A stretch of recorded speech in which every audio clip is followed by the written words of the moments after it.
हमारे साथ अब यहाँ पर जुड़े हैं डीडी कॉटन के एमडी अरुण सेकसरिया। अरुण जी नमस्कार। एक तो आपसे जानना चाहेंगे कि कॉटन के भावों में जो स्थिरता या कुछ गिरावट देखने को मिली है उसे आप कैसे देखते हैं, और दूसरा जिस तरह से बजट में अनाउंस किया गया था, अब टेक्सटाइल मिनिस्ट्री की तरफ से हमने यहाँ पर क्वालिटी कंट्रोल ऑर्डर्स आने देखने आज शुरू हो गए हैं, कितना असर इसका आप देते हैं ट्रेड पे पड़ता हुआ?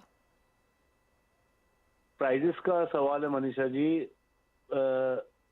दिस इज अगेन, जैसे मैं 4-5 महीने से बोल रहा हूँ, this is all related to demand जी।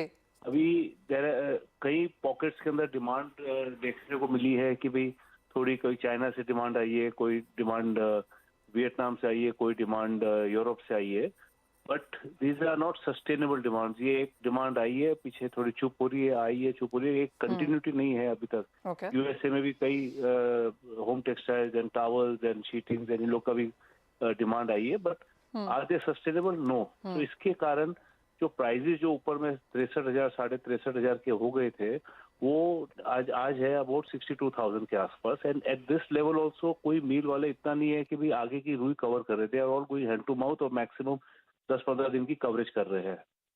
तो मेरा मानना ये है कि जब तक डिमांड फुल ऑन नहीं आएगी, अभी जैसे 58% हायर था यान का exports as compare to last month, but are this sustainable? Because you can't base your pricing purchase और selling based on 1 month's demand. तो we need to have a sustainable demand. And तो मेरा मानना ये है कि मार्च अप्रैल में अपने को एक क्लैरिटी मिल जाएगी, and then we can everybody mills would go in for long term purchase of cotton और selling of yarn. March April मेरे हिसाब से स्टेबलाइज होने की संभावना है बाजार में। ठीक है। जहां तक आपने जो कहा कि ये जो टेक्सटाइल मिनिस्ट्री ने जो क्वालिटी कंट्रोल ऑर्डर इशू किया है जी, it's a step in the right direction. बहुत जरूरी है ये चीज को कि भाई आज अपने पास भी ये कोई बेसिस हो, कोई स्टैंडर्डाइजेशन हो, बट सबसे चैलेंजिंग मुद्दा ये आएगा कि हिंदुस्तान के अंदर every state, every cotton growing area has got a different variety of seed, different quality parameters. जी। पीछे अपने पास जैसे CCI भी है, CCI sells and buys cotton on a different parameter. All the multinational companies, they do the different. All the ginners they do, buyers they do. Everybody has got their own. सबका अपना अपना एक buying करने का तरीका है, quality का तरीका है, कोई स्टैंडर्डाइजेशन बोल के नहीं है। अभी जो कस्तूरी का जो ये लोग कर रहे हैं, जहाँ तक कस्तूरी का सवाल है, Kasturi is a brand which was initiated by CCI, madam Ali Rani थी, उन्होंने एक चालू किया था, but this is not a quality, this is more like a कि भाई ये पैरामीटर्स ऐसे होने चाहिए। तो क्वालिटी का और इसके अंदर बहुत फर्क है। मेरा मानना ये है कि जैसे ये इंट्रोड्यूस होएगा, so next couple of months में या 1 साल के अंदर India will be able to provide sustainable quality of cotton from our shores. So Done. It will take time, but it is a step in the right direction. Point taken. और जो cotton की बात हुई है उसके ऊपर अजय आपका भी एक व्यू लेना चाहेंगे। आपको क्या लगता है, जिस तरह की चिंताएं फिलहाल हैं, जैसे अरुण जी ने कहा कि कंसिस्टेंट नहीं है मांग अभी भी?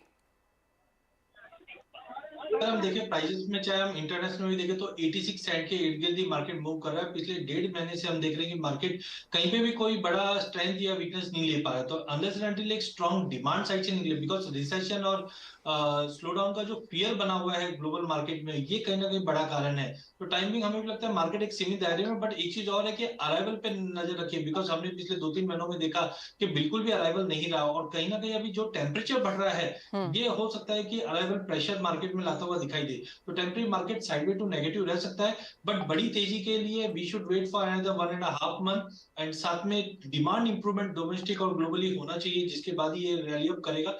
जो लग रहा है कि Q3 से बूस्टअप मिलेगा, बट टाइमिंग मार्केट 82 से लेकर 88 सेंट इंटरनेशनल में, जबकि डोमेस्टिक मार्केट में 62,000 से लेकर 65,000 के बीच में ही ट्रेड करता हुआ दिखेगा। Point taken. एक और जगह जहां पर आवक आनी शुरू हो गई है वो है जीरा, और इस पर बात करने के लिए हमारे पास APMC ऊंझा के वाइस चेयरमैन अरविंद पटेल जी हैं।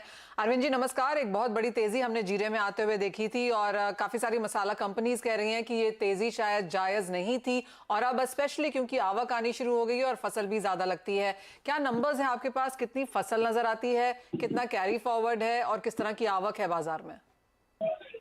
नमस्कार मैम जी। पिछले इंटरव्यू में जैसे मैंने बताया था, जब फ्यूचर वायदा मार्केट चल रहा था 370-80 के भाव में, तब मैंने बताया था कि नया क्रॉप आने पर मंदी की शुरुआत होगी और इसी तरह मार्केट फिलहाल 305-10 या 15 की रेंज में आ गया है।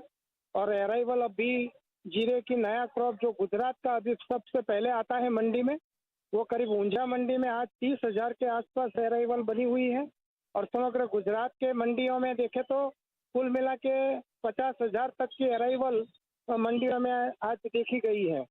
जब बाजार की बात करें तो जो पिछले साल जो तेजी अपन देखी गई जो 2022 से 23 में जी 2022-23 में जो देखी गई हाँ।